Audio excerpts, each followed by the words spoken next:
అందరికీ నమస్కారం. ఈరోజు మనం వినబోయే కథ సగటు ఇల్లాలి స్వాగతం. సింహాసనంలా ఉన్న ఎర్రటి మొక్మల్ సోఫాలో సుఖాసీనురాలనయ్యాను. దర్జాగా కూర్చొని వెండి కప్పుతో కాఫీ తాగుతూ మహారాణిలా కూర్చున్నాను. నా పక్క సోఫాలో కూర్చున్నారు మా శ్రీవారు పిల్లలు. నాకు పొగడ్తలు గిట్టవు అని ఎన్నిసార్లు చెప్పినా వినరు. నీలాంటి భార్య దొరకడం నా పూర్వజన్మ సుకృతం అంటూ మా ఆయన, నీ వంటి తల్లి కడుపున జన్మించడం మా అదృష్టం అంటూ పిల్లలు ఒకటే గోల చేసేస్తున్నారు. అమ్మగారు అంటూ వచ్చింది మా పని మనిషి. కలకలలాడిపోతూ నవ్వుతూ ప్రసన్నంగా ఉంది. చిటికలో పని ముగించింది. ఇక వెళ్ళు అన్నా వినలేదు. ఇప్పుడే వెళ్ళి ఏం చేస్తాను, ఇంకేమైనా పని చెప్పండి అంటూ కాళ్ళ వీళ్ళ పడితే దయదలిచి బియ్యం పప్పులు బాగు చేయించాను.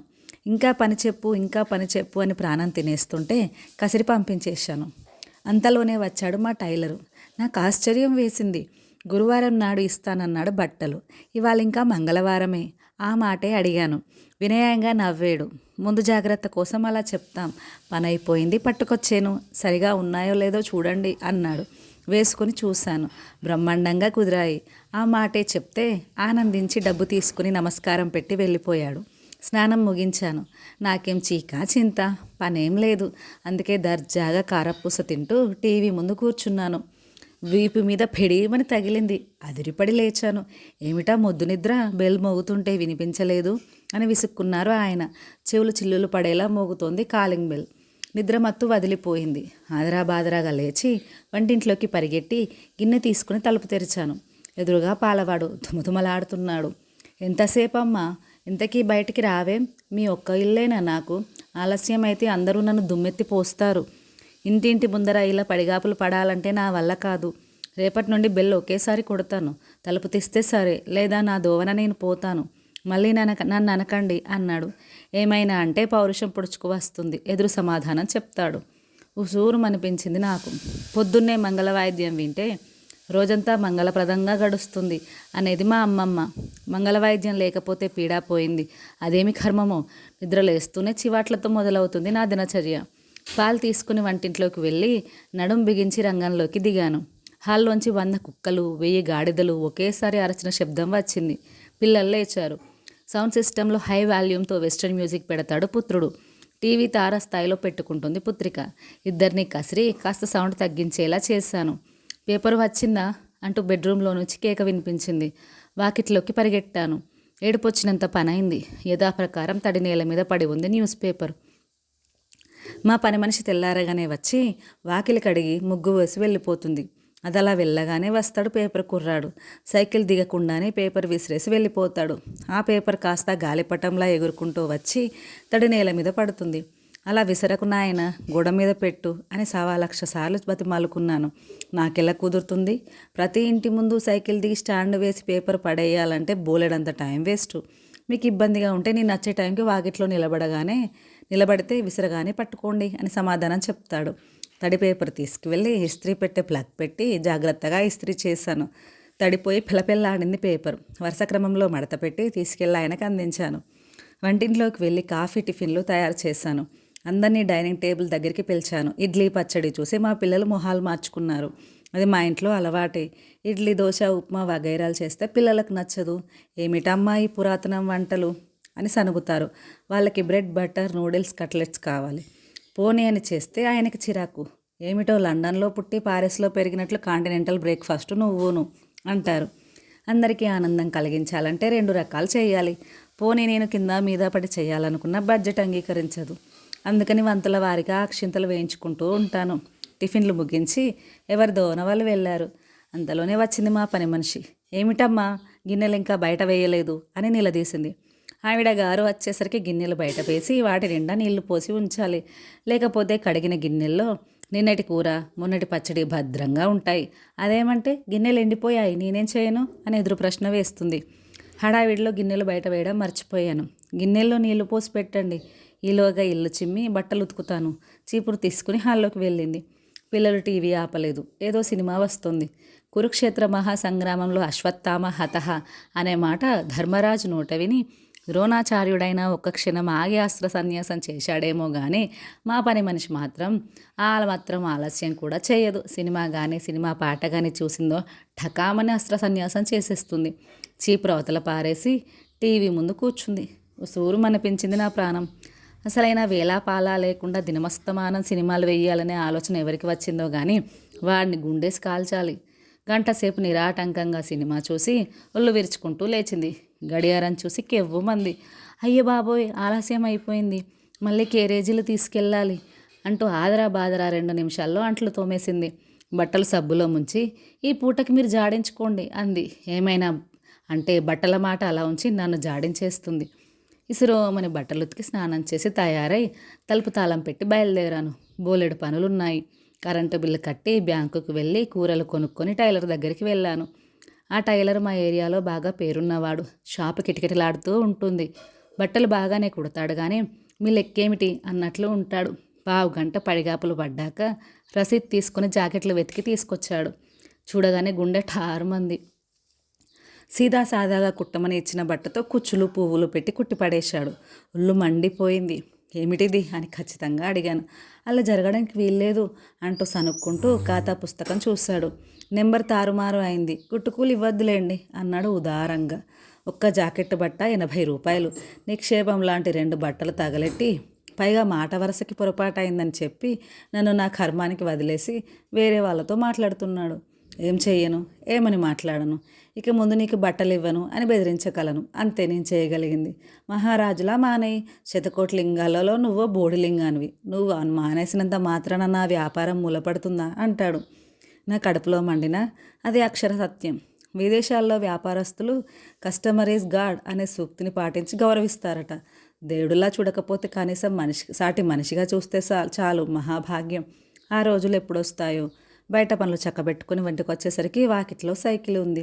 ఎవరా అని చూశాను. కార్పెంటర్. భలే సంతోషం వేసింది. మా సోఫా కొని 3 ఏళ్ళు అయింది. అదేదో కొత్త ఫ్యాషన్ అని పాతది మార్చిది కొన్నాం. మెత్తగా ఉండి కింద కాళ్ళకి బదులు చక్రాలు ఉన్నాయి. కొన్న 6 నెలలకే చక్రాలు ఊడిపోవడం మొదలైంది. మేకులు కొట్టి కొన్నాళ్ళు రిపేర్ చేశాం. అయినా లాభం లేకపోయింది. ప్రస్తుతం 3 చక్రాలు విరిగిపోయాయి. కలియుగంలో ధర్మదేవతల ఒంటికాల మీద నిలబడి ఉంది మా సోఫా. మిగిలిన 3 వైపులు ఇటుకలు పెట్టాం. ఎవరైనా అతిథులు వచ్చి సోఫాలో కూర్చోగానే నా మొహం మాడిపోతుంది. ఆ ఇటుకలు అటు ఇటు జరిగి వాళ్ళు ఎక్కడ కింద పడతారో అని భయం. వచ్చిన వాళ్ళకి ఈ కథ అంతా తెలియదు కదా. కాఫీ నీళ్ళు పోయాల్సి వచ్చి మొహం మార్చుకుంది ఈవిడ అనుకుంటారేమో అని మరీ భయం. ఈ బాధపడలేక రిపేర్ చేయించాలని బడ్జెట్ వేసి మా ఆయన చేత డబ్బు శాంక్షన్ చేయించుకున్నాను. కార్పెంటర్ని పిలుచుకొచ్చాను. చక్రాలు పీకి కాళ్ళు పెడతానన్నాడు. 300 అవుతుందన్నాడు. బేరమాడి 250కి ఒప్పించాను. 100 అడ్వాన్స్ తీసుకెళ్ళాడు. అదే పోతా. మళ్ళీ రాలేదు. మండలం రోజులుగా అతడి చుట్టూ ప్రదక్షిణలు చేస్తున్నాను. ఇప్పటికి కనికరించాడు. పెద్ద పెద్ద ఆర్డర్లు బోలెడున్నాయి. చిన్న పనులు చేసే తీరికలేదు. అయినా మాట ఇచ్చాను కాబట్టి వచ్చాను. పని మొదలుపెట్టి 2 గంటల్లో ముగిస్తాను అన్నాడు. మహద్భాగ్యం అన్నాను. తలనొప్పిగా ఉంది, కొంచెం టీ ఇవ్వండి అన్నాడు. అలాగా అని వంటింట్లోకి వెళ్ళాను. టీ కప్పితే తిరిగి వచ్చేసరికి ఎదురుగా కనిపించిన దృశ్యం చూసి కళ్ళు తిరిగాయి. ప్రమాదంలో కూలిపోయిన విమానంలా బోర్లా పడుంది సోఫా. హిరణ్యకశపుడిని చీల్చి చెండాడిన నరసింహావతారంలా నిలబడి ఉన్నాడు కార్పెంటరు. ఏమిటిది, ఎందుకిలా పీకి పెట్టావు అని అడిగాను గట్టిగా. ఏం చేయను, రిపేర్ చేద్దామని చూస్తే వీలైతే నా లోపలంతా డొల్లా. దీన్ని అమ్మినవాడు దొంగ వెదవ, కొన్నవాడు తెలివి తక్కువ దద్దమ్మ అన్నాడు. నాకు ఆశ్చర్యం వేసింది. సోఫా కొన్నప్పుడు ఆ కొట్టువాడు స్థిరాస్తులతో పాటు ఇదో చరాస్తిగా తరతరాలు అనుభవిస్తారు అన్నాడు. ఆ మాటే చెప్తే కార్పెంటర్ కడుపు పట్టుకుని నవ్వాడు. చూస్తూనే ఉన్నారు దీని నాణ్యత. ఆయన అమ్మేవాడు 1,00,000 కబుర్లు చెప్తాడు. కొనేవాడికి వివేకం ఉండాలి అంటూ సుత్తి తీసుకుని సోఫా మీద బాదాడు. తట్టడి చెత్త రాలింది. చూసారా ఎలా పుచ్చిపోయిందో చెక్క అన్నాడు. ఏమైనా గట్టిగా మాట్లాడితే స్ప్రింగులు పీచు కూడా పీకి పెడతాడేమని భయం వేసింది. మరి ఇప్పుడు ఏం చేయడం అని అడిగాడు. టీ తాగుతూ సోఫాని అన్ని కోణాల నుండి పరీక్షగా చూశాడు. ఆ తర్వాత చిన్న సైజు ఉపన్యాసం ఇచ్చాడు. లెక్క ప్రకారం ఆ సోఫాని వెంటనే అవతల పారేయాలని, కాకపోతే తను చాలా గొప్ప పనివాడు కావడం వల్ల దాన్ని బాగు చేసి మరో 4-5 ఏళ్ళు కాళ్ళ మీద నిలబెట్టగలడని, దానికోసము 500 ఖర్చు అవుతుందని సారాంశం. ఏడుపొక్కటే తక్కువ నాకు. అసలే మా ఇంటి ఫైనాన్షియల్ పొజిషన్ అంతంత మాత్రం. ఎప్పుడూ లోట్లోనే నడుస్తుంది వ్యవహారం. మోస్ట్ మిస్మేనేజ్మెంట్ నీది. నీకు నీ పిల్లలకి ఎంత ఇచ్చినా చాలదు. ఎదురింటి ఇల్లాలని చూడు అంటూ మా ఆయన అక్షంతలు వేస్తూనే ఉంటాను. మూలిగే నక్క మీద తాటికాయ పడ్డట్లు అసలే పీకల దాకా ఖర్చుల్లో మునిగిపోయి నేనేడుస్తుంటే ఇదో అదనపు ఖర్చు. ఏడిచి ఏం ప్రయోజనం? ఎవడొచ్చి ఆదుకుంటాడు? అందుకే ధైర్యం తెచ్చుకొని ఆలోచించాను. జటాయులాగా పడున్న సోఫాను అలా వదిలేయలేను. బాగు చేయించడం అనివార్యం. ఆ చేయించేదేదో ఇతనితో చేయిస్తే తిప్పట అయినా తగ్గుతుంది. అందుకని సరే అన్నాను. 400 ఇవ్వండి, సామాన్లు కొనుక్కు రావాలి అన్నాడు. పచ్చి వెలక్కాయ గొంతున పడ్డట్లయింది నాకు. డబ్బులిస్తే అదే పోయి నెలదాకా తిరిగి రాడేమోని భయం. ఇవ్వనంటే ఆ సోఫాను అర్ధాంతరంగా వదిలేసి పర్మనెంట్గా పోతాడేమోని భయం. కాసేపు తర్జన పడి దేవుడి మీద భారం వేసి డబ్బులు తెచ్చిచ్చాను. పనులన్నీ పక్కన పెట్టి నారదుడిలా భగవన్నామస్మరణ చేసుకుంటూ గుమ్మంలోనే కూర్చున్నాను. నా అదృష్టం బాగుంది. గంటలో వచ్చాడు కార్పెంటర్. పని పూర్తి చేశాడు. గుండె నిండా ఊపిరి పీల్చుకున్నాను. నా పరిస్థితి మీద నాకే జాలి వేస్తూ ఉంటుంది. సగటు ఇల్లాలిగా తెల్లవారి లేస్తే వివిధ వృత్తుల వారితో పని ఉంటుంది. అందరికీ నేనే లోకువ. డబ్బులు ఇచ్చుకుంటూ వారి చుట్టూ ప్రదక్షిణాలు చేయాలంటే ప్రాణం చివుక్కుమంటుంది. వాళ్ళ చిరాకులు పరాకులు భరించాలంటే చచ్చావుగా ఉంటుంది. అసలు ఈ పద్ధతి మారిపోవాలి. మన సమాజంలో ఏదో డిగ్రీ దాకా చదువుకొని పెళ్లి చేసుకుని ఇల్లాలుగా గడిపే అమ్మాయిలు కోకొల్లలు. అటువంటి వారి కోసం కొత్త రకం విద్యా విధానం ప్రవేశపెట్టాలి. Newton's laws of motion, qualitative analysis, గృహిణికి ఏం ఉపయోగం, బాటనీ, జువాలజీలు ఏముద్ధరిస్తాయి? ఈ చదువులు, ఈ డిగ్రీలు చదువుకుని ఉద్యోగం చేసుకునే వారికి ఉపయోగిస్తాయి. నాలాంటి వారి కోసం వేరే రకం సిలబస్ ఉండాలి. ఏదో ఇంగ్లీషు, లెక్కలు అవసరార్థం నేర్పించి ఆ తర్వాత వంట, కుట్టు పని, కరెంటు పరికరాల రిపేరీ, వడ్రంగం, తగుమాత్రం తాపీ పని అయినా నేర్పించాలి. వంట వస్తే మామూలు పాస్. కుట్టు పని కూడా నేర్చుకుంటే సెకండ్ క్లాస్. వడ్రంగం, కరెంటు పనులు, పంపులు బాగు చేయడం, తాపీ మేస్త్రి పని కూడా వస్తే ఫస్ట్ క్లాస్. వీటన్నింటితో పాటు మగవాళ్ళకి, పిల్లలకి హెయిర్ డ్రెస్సింగ్ కూడా చేయడం వస్తే డిస్టింక్షన్. ఇలా ఏర్పాటు చేసి డిగ్రీలు ఇస్తే ఉత్తరోత్తర ఉపయోగంగా ఉంటుంది. క్షణం తీరిక లేదు, దమ్మిడి ఆదాయం లేదు అన్నట్లు కాలక్షేపం చేసే గృహిణులకు ఎవరి మీద ఆధారపడకుండా స్వయం శక్తితో బతకగలదు అని తెలిస్తే కాస్త గౌరవం కూడా పెరుగుతుంది. ఏదో నాడు ఏ మహానుభావుడికో మంచి బుద్ధి పుట్టకపోదు. ముందు నాలాంటి సగటు ఇళ్ళాల జీవితాలు కూడా వెలిగిపోకపోవు. అందాక తీరిక దొరికినప్పుడల్లా నిద్రపోయి కమ్మని కలలు కనడమే శరణ్యం. ఈ కథని మనకు అందించిన వారు శ్రీమతి పొత్తూరి విజయలక్ష్మి గారు. ఈ కథ మీకు నచ్చిందా? నచ్చితే తప్పకుండా షేర్ చేయండి, కామెంట్ చేయండి. ఈ ఛానల్ మీకు నచ్చినట్లయితే సబ్స్క్రైబ్ చేసుకోండి. Thanks for watching.